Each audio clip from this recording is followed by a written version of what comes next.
Well, all right, it is 6:06, and today we are talking about Mabon, which is the second harvest holiday of the year. The last, and again, the beginning of the year is Samhain, Halloween, which is coming up in 6 weeks. So we're in the in-between of the harvesting time for everything, which is hard to connect to in our modern day, right? Because we can go to the grocery store and pretty much get everything shipped in from all over the world. We don't really go without, well, we don't go without watermelons or grapes or apples ever. That's always at the grocery store. But this holiday goes back to that time when that's when these things were all ripening at the same time. So your dishes, your crafts, everything revolved around those fruits and vegetables that were ripening right now. And this middle harvest festival, it let people know whether or not they were going to survive winter. So this was really the test of, did we do well enough during the spring to survive the winter? Like how many animals will we have to slaughter?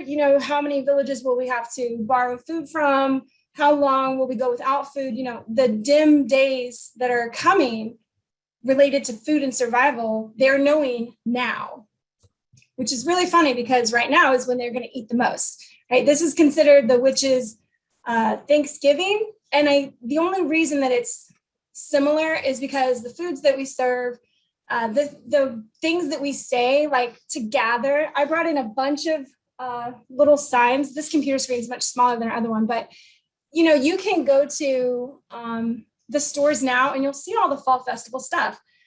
Gather, family, the little cute signs like this, and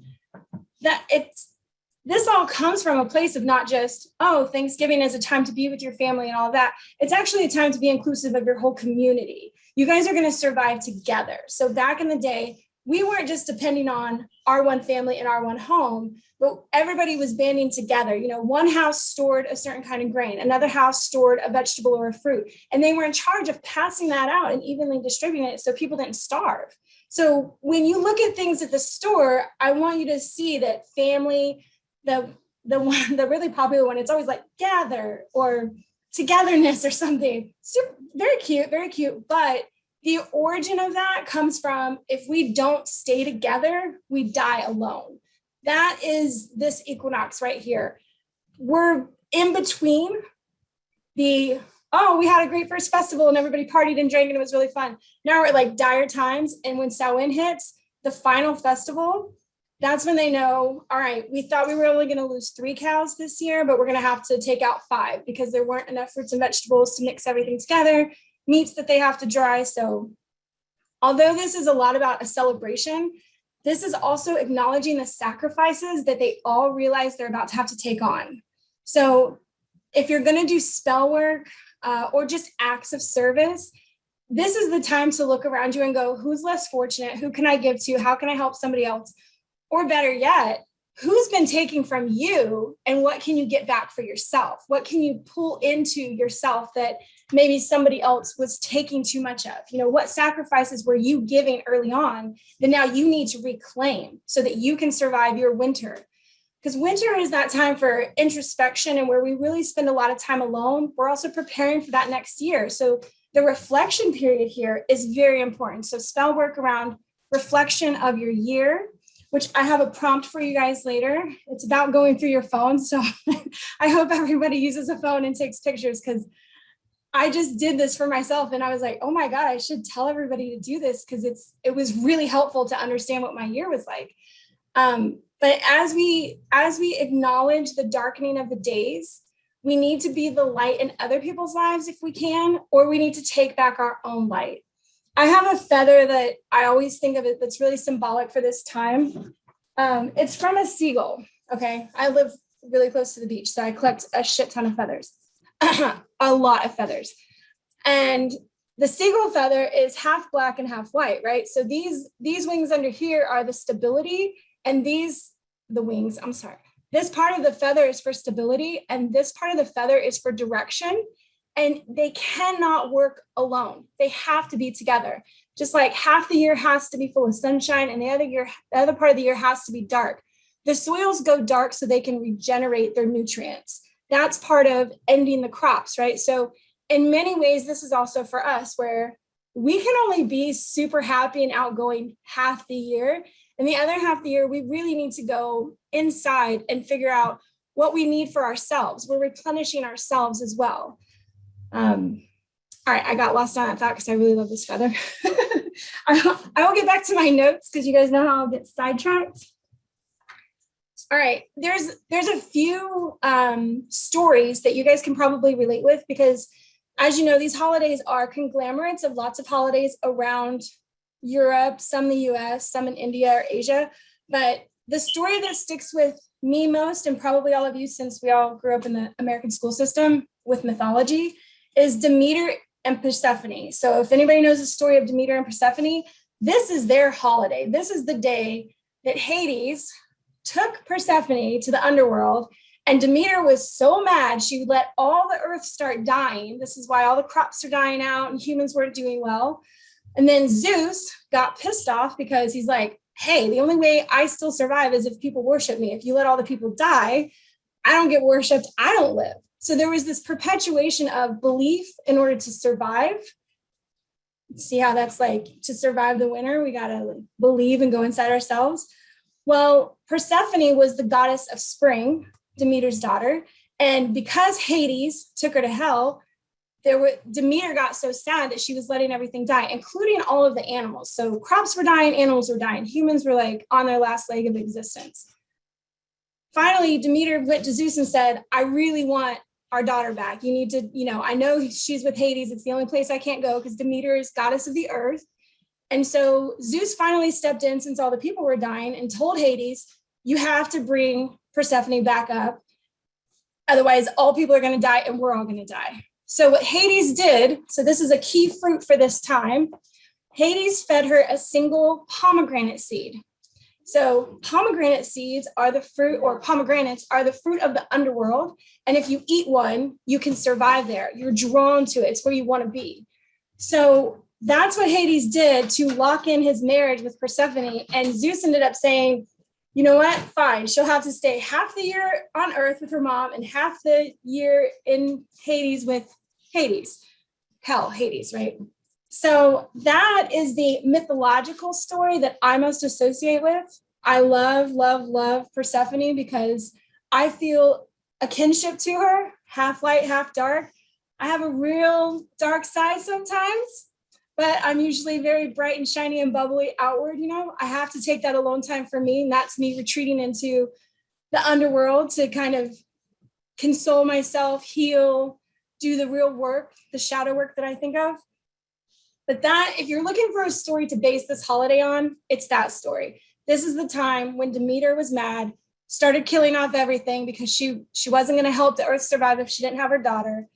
Hades wanted Persephone bad enough to where he fed her the pomegranate seed so that she would always have to return to him, which continues that cycle on always. And Persephone is the best deity or goddess that you can associate the equinoxes with, both the spring equinox and the autumn equinox, because she is part day, or not part day, she is part light, part dark. So she's the queen of the underworld, goddess of the spring. She's both. I don't know how many of you feel like that sometimes. I can take that on for sure. So that's the story that if you're looking to remember what Mabon is, don't look into the history of the name. It is one of those stories where somebody stole somebody's kid that was their uncle and hid them. And the Persephone and Demeter story is way better. But the name Mabon comes from that Celtic story. They were trying to find a Saxon story that went with it, but they never found a correlating name to go. So this holiday got stuck with the funniest of the names, Mabon. When I tell my husband it's Mabon time, he's like, I feel like it's always Mabon time. I'm like, thank you, honey. Thank you. So it's a funny name, but the name comes from a Celtic story.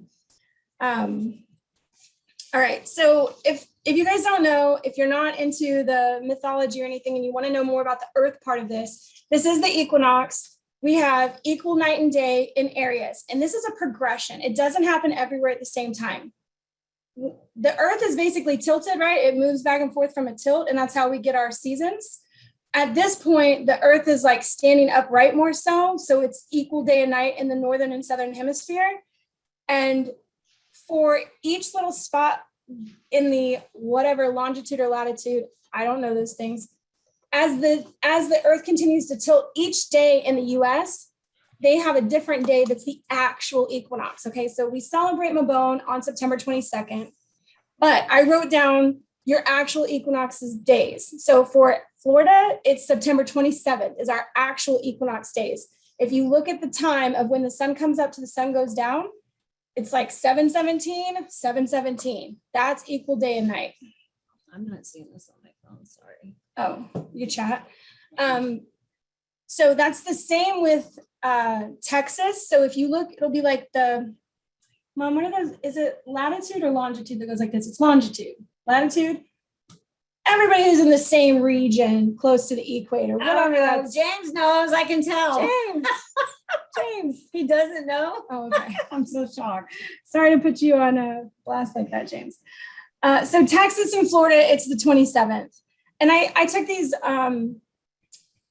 places from witches that we've talked to on here. So if we head north to the northern states, we're looking at New York is on the 26th. So anywhere between the September 27th, it's the opposite way, but September 27th for Florida, the 26th. So it's actually happening for New York and the upper states first, and then moving its way slowly down towards us.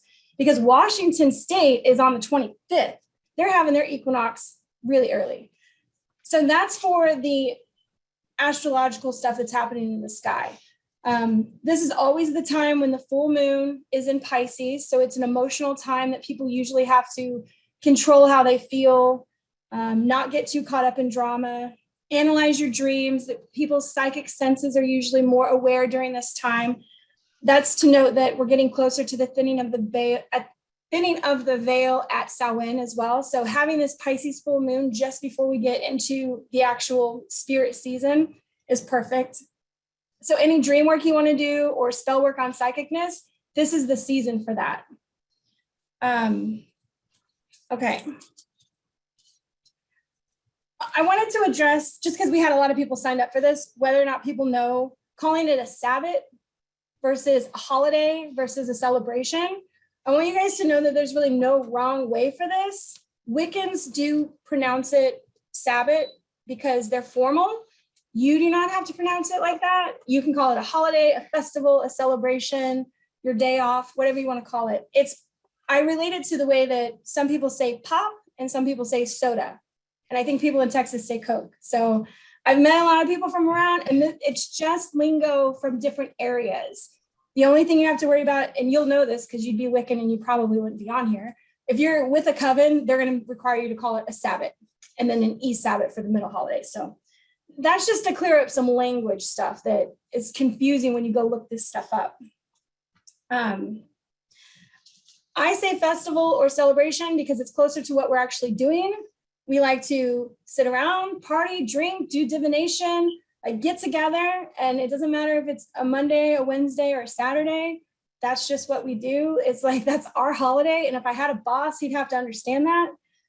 I can technically claim it's a religion as of 1986, being a witch. So that's to help you guys. You cannot be denied your right to celebrate your holidays.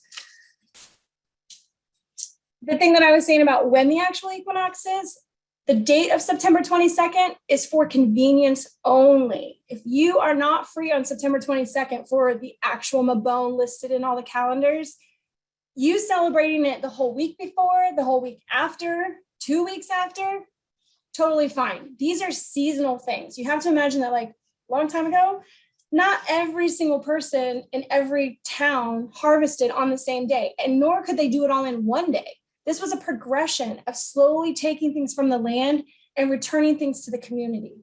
So don't feel pressured by the date of this is Mabon. You have to do it on this day. It's a seasonal thing. Let it flow through. If you don't have time or you don't feel like it, wait till the next day or the day after that. Now, if you're trying to celebrate Mabon around Halloween, you kind of missed the mark. It'd be like 2 weeks prior, 2 weeks after-ish. Give it that month. The other thing about like the festivities, pumpkins and stuff. So I brought altar decor to show you guys like how you can dress your altar for the holiday. But if I'm in Florida, I don't think we grow wheat. I don't think we do. We definitely grow corn and other stuff and a lot of cows. So this holiday in my environment would be totally different looking if I was celebrating it down here versus somebody who's up north who gets the pleasure of having like the leaves changing. I still kind of miss that, but celebrate to your environment. Pick up things that are around you. That's like, this is what's native to your area. You can the world is so big with all these stores that you can buy all the things to make it like you're back in that time, but you don't have to. I urge everybody to make it their own, like whatever you feel connected to. I love pomegranates and Persephone, so I always have pomegranates around. People don't usually think of that for Christmas time, but I do. So make it yours. There's the book that I put on the meetup for the picture is usually like $12 on Amazon. A ton of information in it. Pick what you like, forget the rest. You know, being a solitary witch or being a practicing witch is all about making it for yourself. Don't try to fit into somebody else's box. Like take what you need from it and make that work. Let that work for you. All right. I went through that one. Oh, okay. I sort of knew this, but forgot about it. Most of you have heard of scapegoats, right? Somebody made you their scapegoat. You make other people the scapegoat maybe, and you don't mean to, but scapegoat comes from the ancient tradition of walking a person who could be somebody who was picked, a criminal or a goat through the town during this time. And it's basically to cleanse the town of all their sins or evil deeds or bad omens, bad spirits. During this specific time of year, it's that sacrificing thing that we're talking about so that people can survive. So anything that they feel, if the town's cursed or bad stuff happened to them, they use this scapegoat to walk through the town, and people usually honored it. This wasn't a thing of like, damn you. No, this was more like, thank you for your sacrifice. Thank you for your sacrifice. So this was definitely a giving thing. They dressed the goats up with roses or flowers or whatever adornments because they knew that they were leading them to slaughter. It didn't always end in killing somebody or something, but in the beginning, it definitely did. They thought that the only way to rid themselves of evil was to let it be absorbed by something else and then dispose of it. So this is where scapegoat comes from, this time of year, which it just makes me think of like somebody's mad because the potatoes didn't grow and they're like, all right, who put a curse on that house? Because now none of us have potato soup all winter long. Or they're like, oh God, send a goat through the town because we need to make sure this doesn't happen again. So if you just think about how these superstitions kind of came about, I'm like, that's really funny. I think it's interesting. I feel like sending a criminal off, depending on their crime, was more appropriate, maybe, like then it just gathers together. But I always feel bad for the goats and the animals that are like the chosen one. It's like it's not that fun to be that chosen one. So survival, sacrifices, togetherness, family. I have pretty much gone through my cards except for the journal prompt that I want to give you guys. I hope that everybody's able to keep a journal of some kind, or at least write to yourself and then stick it somewhere if it's not in a book. Reflecting on it later is really helpful to understand where you were and how far you've grown. Seeing your growth is really rewarding. Like that's how you continue to want to grow. It feeds that drive. The reflection work that I would love for you guys to consider doing is go through your cell phone pictures. I could look on the Apple Watch, whatever it is, movement thing, like how much movement did I do in the last year? What months were slower? What months did I kill it? Whatever. But looking back at your pictures and the things that you've done and writing them all down. All right, so in January, I went here. My kid got an F or something. I don't know, I'm making stuff up. But if you look back over the year and what you've done, what's been done around you, you can kind of get a feel for, oh man, a lot has happened this year. This is where the work comes in. What are you really grateful for that helped you grow? And then what are the things that you need to sacrifice to let go of? Like, what's the goat you're going to lead down your little community street and be like, you got to go. Like, you're really not good for me. I see it over and over and over again, how that decision leads to bad things. people, going to places, even family sometimes. It's getting rid of those things. This could be emotions that you let yourself hold on to. Mine was expecting too much from people. I'm a Virgo rising, so I'm definitely like, people gotta do what they gotta do and just do it right. And just why? I gotta let that go. Like, I can't expect people to act like me. I let people go ahead of me at the grocery store. I don't cut people off when I drive. People are not me. And I had to repeat that to myself a lot with the healthy boundaries of, hey, if I try to hold everybody to my expectations, I'm going to be disappointed a lot. And that doesn't serve me. To sit around in disappointment, I had to let that side of myself go. So when you go through the question of, what have you done this year? And I used the cell phone picture thing because I was trying to remember how many trips I took this year. And I just started to think like, wow, if I can list all these things that have happened to, not to me, but happened in my life, happened to others, like things that have gone on, it's so full. And you realize your year is much bigger than you remember it to be, right? Because when we recall things as humans, we're always like, oh yeah, I remember some bad stuff that happened. That was really it. I don't remember anything else. Look back and look at the happy times of the people. And then cut out what doesn't serve you, always. Okay, that's it for the lesson part of Mabon. Like the holiday is about sacrifice, survival, and togetherness. Any spells around that you want to do, it doesn't have to be with actual people and stuff outside of yourself. It can be with just the internal stuff. I did write down actual spells to do or acts of service, which is just gratitude, community kindness, giving food. They always do the food drives. This is literally ancient. Like, this is what people used to do. So I love that that's still a thing. And then offerings to nature. Say you really don't like people. Why did she look at me? I was needing you to confirm. That's not what I meant. I wanted you to be like, yeah, right. Okay. I wasn't. All right. That was Freudianism right there. If you really don't like people, maybe. Now, Mom, you made me forget what I was going to say. Oh, nature offerings instead. Go feed a squirrel an apple or some unsalted, uncooked peanuts, but only a few because they get really fat and they don't really need them. But apples and fruits and stuff that they might actually find in their environment, drop a few sunflower seeds or something, but you can also gift to nature. You don't just have to gift to people. Yes, so something else you can do that I just read about is when your pumpkins start, this is pumpkin season, of course. So when they start to get mushy, instead of throwing them away, you can take them out into nature and split them open because the animals eat those and they've got lots of good things in them. They help with worms and they help like animals. The animals have worms? Like the animals have worms. Yeah, exactly. Yeah, okay. I just read this about that. So I thought that was kind of neat that, you can like recycle your, or not recycle, but regenerate. Return to the earth. Your pumpkin. So go buy a pumpkin and then plan to put it out in the woods in a couple of weeks as a gift. All right. Well, with that, it would be like, this would also be the time when you would buy from real farmers. So I do love that about like pumpkin patches and apple orchards that you can pick from. These are real people who grew that. It's not super commercialized like what we get at the store and shipped from somewhere else and whatever. So that's a great idea. I mean, so I couldn't help but think in the beginning, and I tried to keep it zipped because I didn't want to interrupt.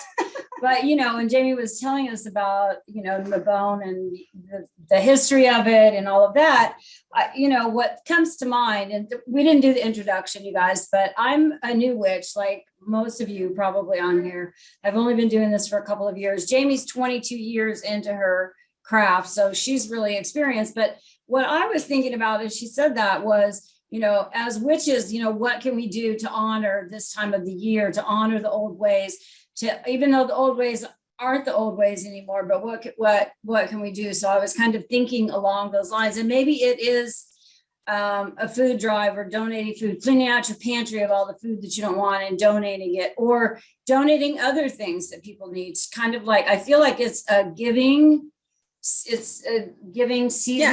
Yeah. Yes. I didn't bring the little sign thing, but I have a family one. But I have a few that are like that. And those should be reminders of like, but bigger than your actual family. Like think of all of the humans. Yeah, the people that you don't really like, or you don't. That's not what I meant. I mean, she'll never live that one down. No. That's gonna have to be a thing. Okay, before we get into questions, I want to give you guys some altar ideas. Or this doesn't have to be an altar like super sanctioned and all of that. It can be a place in your house to bring in the elements of the season that just remind you of what this is all about. Because it is the equinox, the idea that on your sacred space, you would have a light and a dark of something. So again, I'm a feather fanatic. I pick them up no matter where. I make my husband turn the car around to go get them if I pass one. So I always have the feathers, or I can do a black and white candle. So anything to represent that equal light and dark. Bringing in any of your decor that's actually made from the earth. This is like one of those, what's this thing called, Mom? Tea light candle holders things. So this would just hold a candle in it, whether it's a real one or an electric one, I don't know. I haven't used them in a couple years. So apples are huge during this time of year. You can make them into crafts. If you cut them like this way, sideways, you know that there's a little star in there, right? Love the apples for the stars. You can dry them. Baking them in the oven on a really low heat for like an hour will give you dried apple slices. You can add them to things or have them out as decor. Picking up the leftovers from nature's bounty. So pine cones, this is something from the spring where all of the seeds fell out. One of my squirrels did not eat the heck out of it. So this guy is a reminder that the seeds are in the ground now, right? So there's no tree yet, but the seeds are in the ground. It's already started. That regeneration is already there. Specifically, this is from a magnolia tree. I think that magnolia trees are just crazy, amazing, awesome trees. They're beautiful and their flowers are gorgeous. And in magic, they symbolize monogamy. So partners that are together and don't cheat on each other and, monogamy. I love that about, I don't know what they actually call this guy. I just call it the magnolia cone. I'm sure that's not its name, but it gets little red seeds that fall out of it. And if they dry, they're also a decor, which I think is super cool. You can put them in like the votives for candles to stick up in. They're neat. So that's on my altar. I have pine trees, so I always make pine tree burners. This is just pine needles that are together. This smokes a lot, so burning it in your house could be a bad idea unless you have like good ventilation. But I always collect a few and burn it throughout the winter.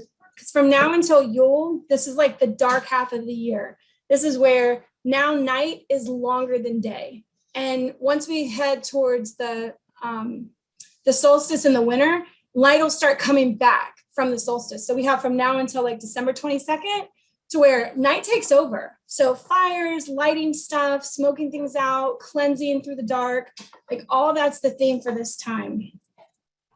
Eucalyptus is another one of my favorites during this time, just because it dries well and keeps its fragrance forever. So it can remind you of when it grows.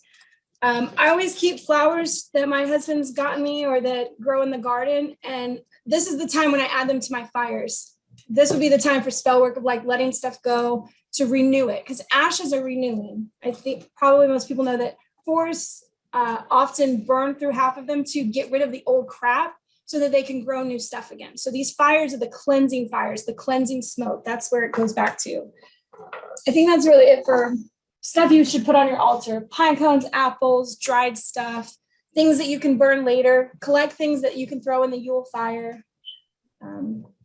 Now, so I'll open it up for questions. I'm going to go ahead and stop the recording and people can, let me show you.